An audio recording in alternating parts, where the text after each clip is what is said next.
putang ina kung mabalik ako, arestuhin ko kayo lahat. Kayo, nagpasok sa Congress election.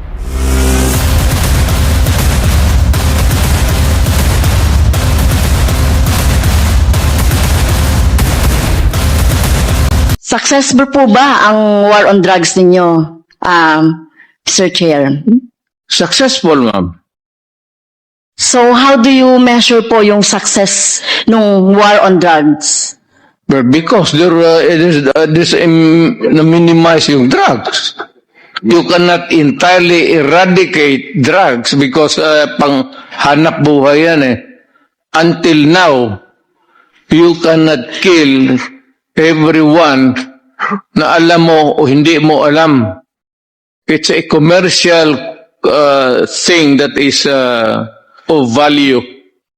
And people, yung walang trabaho, walang hanap buhay, papasok talaga dyan.